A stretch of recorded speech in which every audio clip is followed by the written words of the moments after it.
A very warm welcome to She Inspires. I'm Sherwood McCaskey.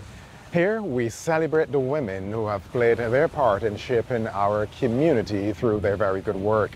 Today our inspiration begins right here on the bay at Oistins, a place renowned for its rich fishing heritage and the annual Oistins Fish Festival, which honors those who contribute to the local fishing industry.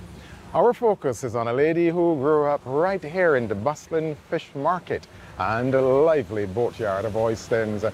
As a child, she was captivated by the magic of the fishing industry, and it's a fascination that eventually led her to pursue work in the field, even after initially exploring cosmetology. Her story reflects the deep connection between the people of Oistins and the sea, a bond that has shaped livelihoods and community identity for generations. We will now discuss her inspiring journey, exploring how her early experiences in Oistins influenced her path and contributed to the rich tapestry of our island's cultural heritage. My childhood, I was born right here in Oistins, actually on the beach. I was born at the maternity clinic here. I'm growing up coming down to Oistins because my grandmother's house was literally right here on the beach in Oistins. So, you know, my father's a fisherman, my grandfather was a fisherman, and my aunts were fish vendors. So I grew up literally on the beach in Oistins. When the fishing boats come in and the men come in with the Moses, take off the fish off of the big boat and come in with the Moses, and the wave hit the Moses and skin up the fish, we as little children would run into the sea and try to get the flying fish because they're interested in the flying fish, they're interested in the big fish. So that is where my interest in flying fish came from, being born into the fishing industry. The women were always out front, the men were the fishermen, and the women were always the fish hawkers. The men would come here, them go sell fish, but then at the end of the day, you're going to find that they're always going to ease in a woman in there.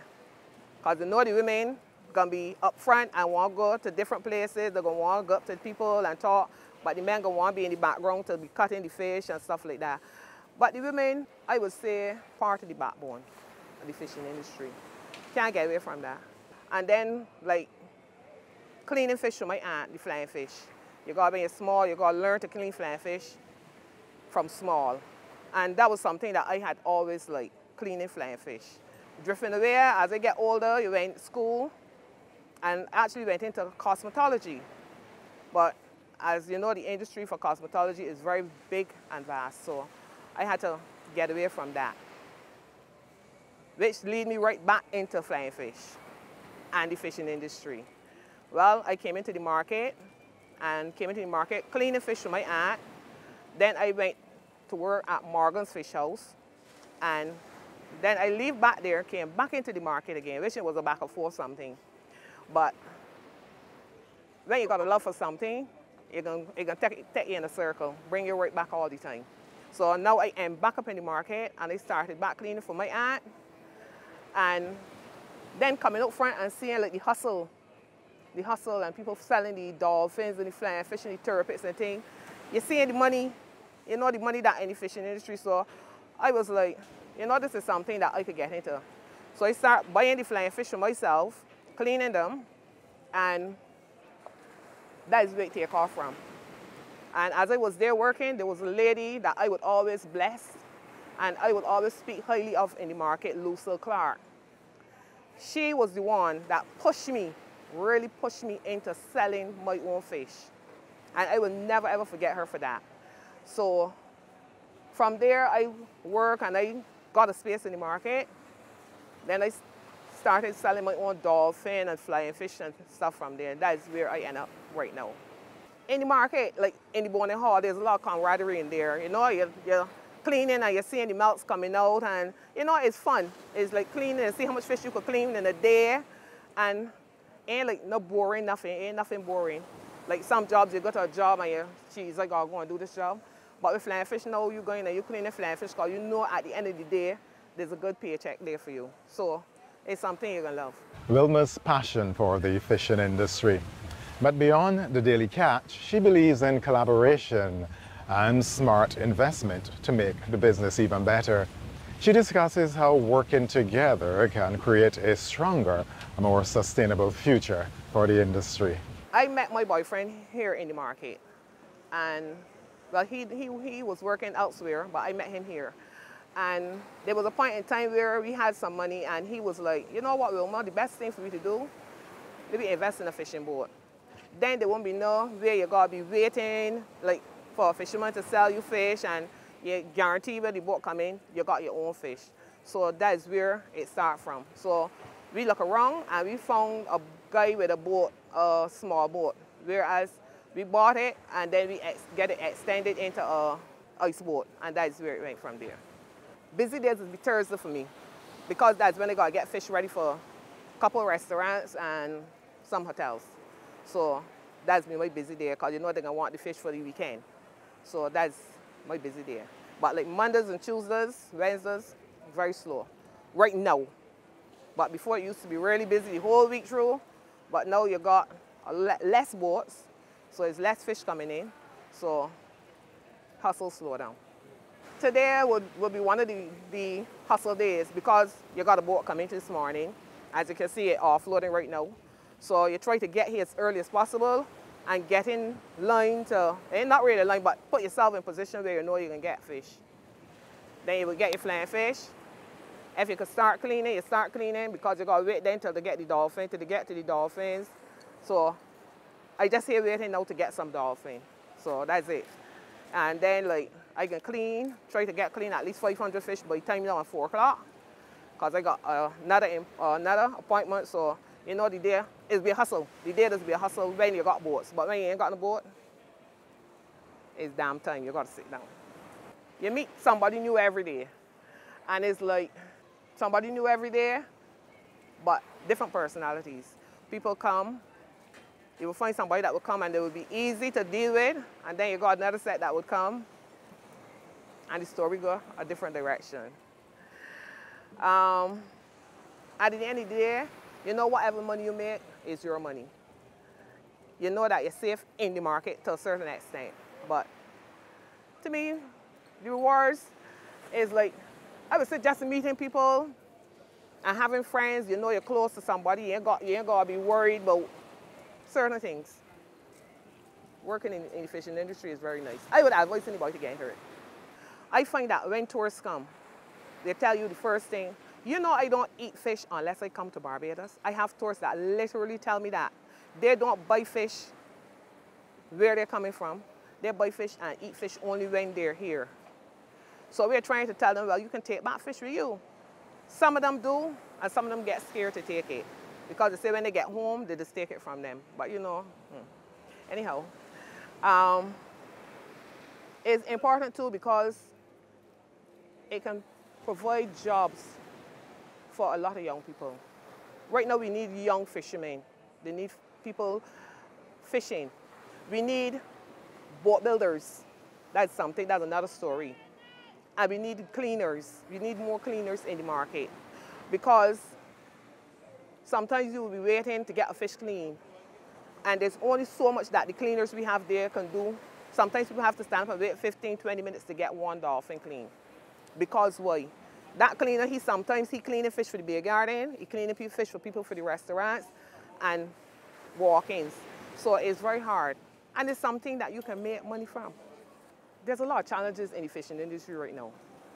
And being a hawker also. Because sometimes the fish that you really want for your customers, you can't get right now. It's very hard to get them. And then you gotta be scrambling, because you will find like one boat will go, and then this one boat will come like 100 pounds of barracuda. That 100 pounds of barracuda can't serve everybody, but everybody wants some. Can't serve everybody. And for me, getting 10 pounds of barracuda cannot serve the amount of orders I have. So it's been real challenging sometimes to get fish. Sometimes you want marlin. Some of the fish houses, sometimes you find that the fish houses will go dead on marlin, can't get marlin. And that's another problem. So, and then sometimes you find like the market, people coming through the market, and they don't know when, where, nor how. And that's be a challenge. Because sometimes you'll be standing up talking to a customer, and then you'll find like them just coming in between you and the customers trying to beg the customer for more money. That ain't nice. That is a big challenge we got in the market. Everybody got in the market right now. Having highlighted the joys of her job, connecting with customers, understanding their personalities, and embracing the daily challenges, she now shifts her focus to an important message. The fishing industry isn't just rewarding, it's a real opportunity to make a good living. I would say the fishing industry is one of the easiest industries to get into in Barbados, because you can come into the market and you can buy fish. You might got people that you know that want fish, but they're not able to get into the market to buy fish. So you can come into the market, buy the fish, and carry to the people. So it's something that's very easy, because anybody will sell you fish. And like, I got my fish for this body, no, it's very easy. Right now, we need a lot of younger people in the market. We need young people in the market. Right now, we, like flying fish season, you don't have no scalers. Any young person that's interested in making money can come, and it only takes a knife, an apron, a pair of gloves, I would advise, a pair of boots, and some head covers, and a health paper. Come into the market, and you can make money just cleaning fish. Right now, I got 2,000 flying fish to clean. And if I don't get somebody to help me with them, it can take me like 3 days to do those 2,000 flying fish. If I can get a cleaner now, I can only take 2 days. It can only take me 2 days. So you see, we need the cleaners, and the cleaners is get half, is be half and half something. You can make money, the boy gonna make money. Right now, I push my daughter. And right now, she left school and she came right here with me. And she ain't left since, because she see the money that she can make. And she like it. It's something that she like.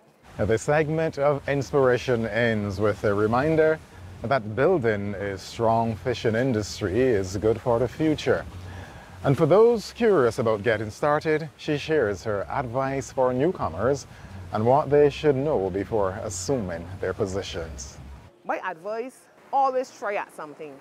You might not want to be in the fishing industry, but still give it a try. It might turn out that you might like it in the end. It might push you to do something else, because you might come in the fishing industry. They have people that came in, like cleaning fish, and they end up selling fish. Then they got some that literally come into the market and end up going fishing on a fishing boat. So anybody that wants to come in, just come and try it. You don't have to come and to stay. Just come and try and see if it's something that you really want to do. Wilma has just highlighted the possibilities for growth and success in the fishing industry here in Barbados, showing how far a career in the field can take you. Now, we somewhat shift gears to another sector, public transportation. Let's meet Makeba, who takes us on her journey, starting with how she first entered the sector. I initially started because of my kids, you know, to maintain a roof over their head and food on the table. And it first happened when I had overtaken a minivan, and I knew the driver. So the next encounter we had, he said, "You would make a good ZR driver." So I was unemployed. So I took him up on it, and when I got the license, that's how it started. My family and my friends were very supportive in me aspiring to be a ZR driver. They know that I am naturally a good driver, and they had no problems at all. Going in and even thinking about being a female driver, nothing. It was just, you know, doing something that I love, which is driving. A fine example of how engaging passionately in what you enjoy could earn you the admiration of many. People enjoyed seeing her behind the wheel and shared their appreciation. But in an industry traditionally dominated by men, how did she navigate the unique ZR culture of Barbados? She speaks of her experience as a female driver in the world of public transportation. Well, I would say it was a bit challenging in terms of not knowing the culture. So I had to adapt to that. You going in and not knowing anything about the culture, they will destroy you. And that is basically probably like what happened in the initial stages, you know, because me not knowing the background behind the culture, you know, there was times where I was rebelled, you know, the offload my van to every single passenger out of my vehicle, because they know the ropes, you know, so to speak. So being in unfamiliar ground was, yeah, a little challenging.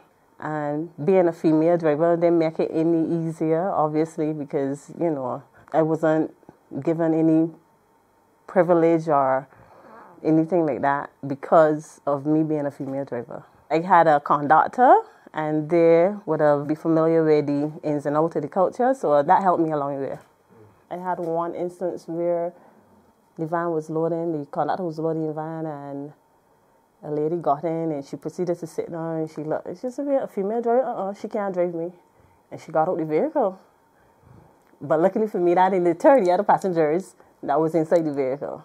But as the time went by, because it was a full-time job, as the time went by, I realized that, you know, my children were missing their mom. You know, early on mornings, I get up, late on night, and, you know, I would get to see them, but they wouldn't get to see me, because when they leave in the morning, they're sleeping. Time I come back at night, they're sleeping.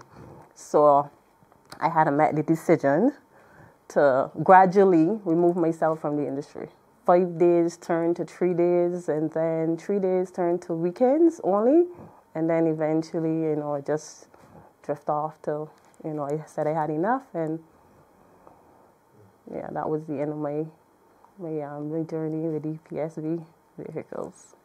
Ironically enough, I had heavy-duty license before I had PSV license. After coming out of the industry, a girlfriend of mine, she was looking for work, and she encouraged me to go to this place named Tropichem, and I applied. And initially just looking for a driver, but because I had a truck license, I would have gotten the job. Yeah, there goes a powerful thought. Sometimes familiarity is key to enduring any challenge. That was her journey, one of the island's few females that are drivers.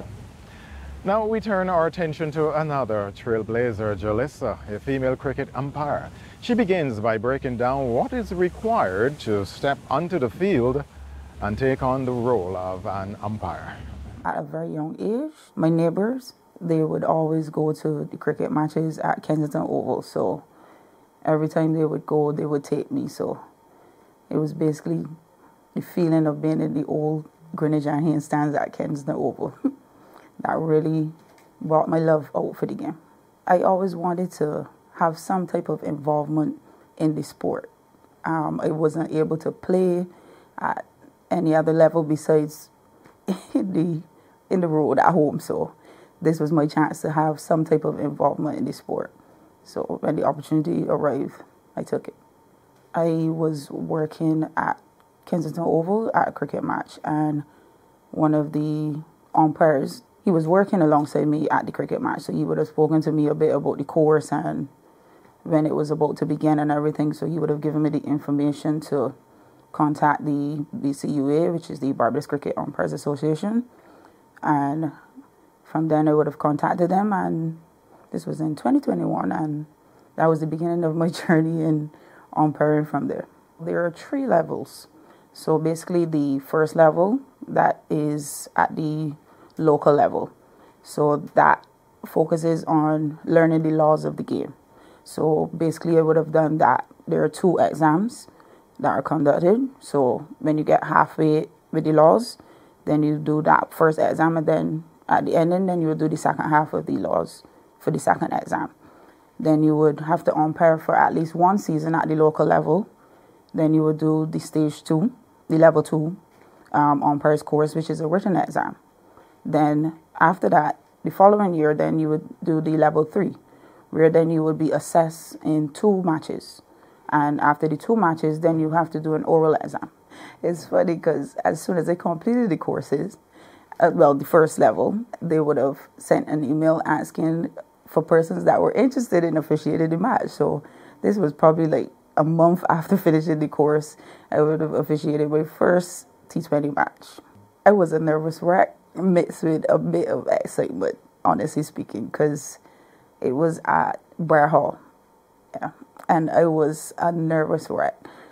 On the way there, it was just running through my head, like, you know, do we have this law covered in case this happens in the game? But, you know, it's only so much you can prepare, because at the end of the day, when you get on the field, it's a total a whole new experience than sitting in the classroom learning these laws. Like, you have to be there to experience certain things. So it was nervous mixed with a bit of excitement. So, but honestly, it went okay. Like, I was commended at the end of the match for a job well done. So I would say that I got through it.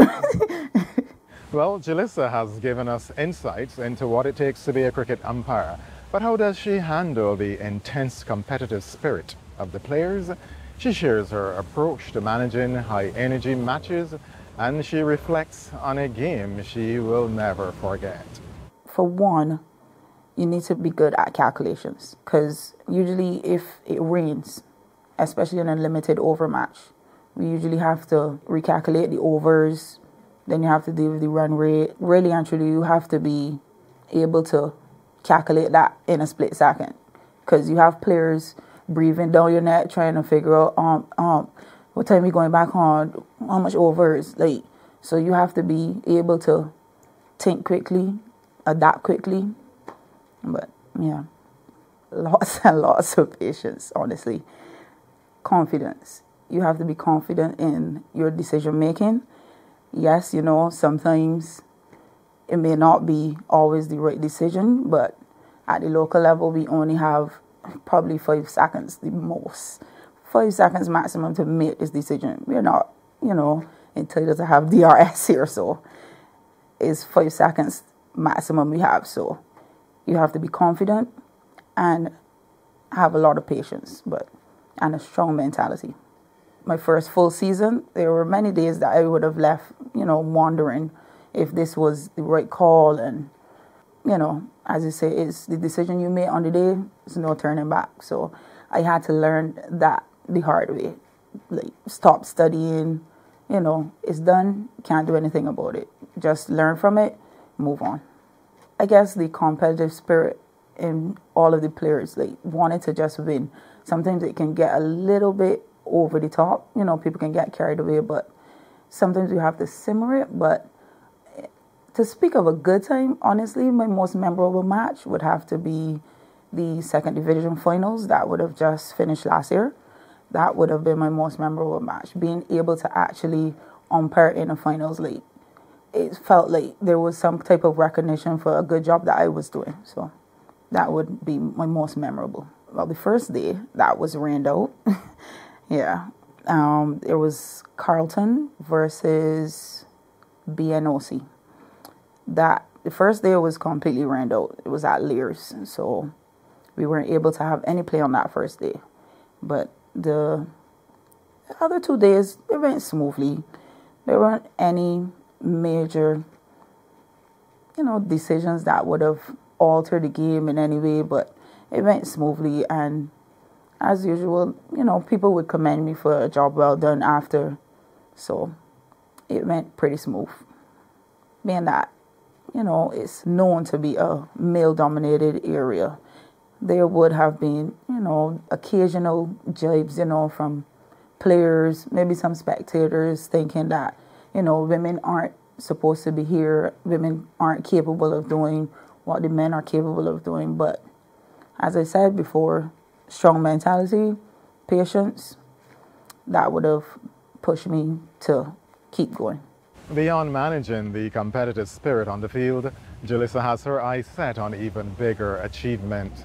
As a cricket umpire, she's not just focused on making the right calls. She's driven by a passion to break barriers, inspire the next generation, and leave her mark on the game. She shares her biggest goals and what keeps her motivated in this demanding role. My biggest goal is to be on the international stage.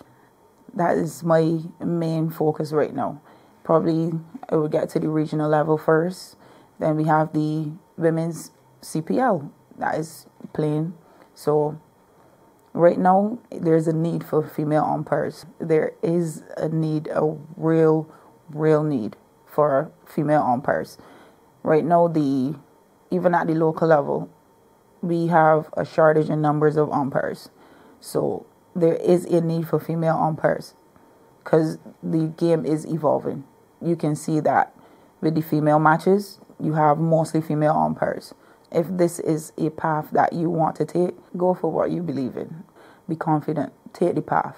Don't let naysayers probably tell you, well, you know, don't go out there in the hot sun. If this is something that you think that you want to do and you want to be involved in the game at some level, well, take the leap. And there you have it, 3 inspiring females here in Barbados, each carving their own path and inspiring us all. From the fishing industry to the ZR vans and the cricket field, these ladies have shown us that passion, perseverance and determination can lead to remarkable achievement. Continue to believe in your dreams. I'm Sherwood McCaskey. This has been She Inspires.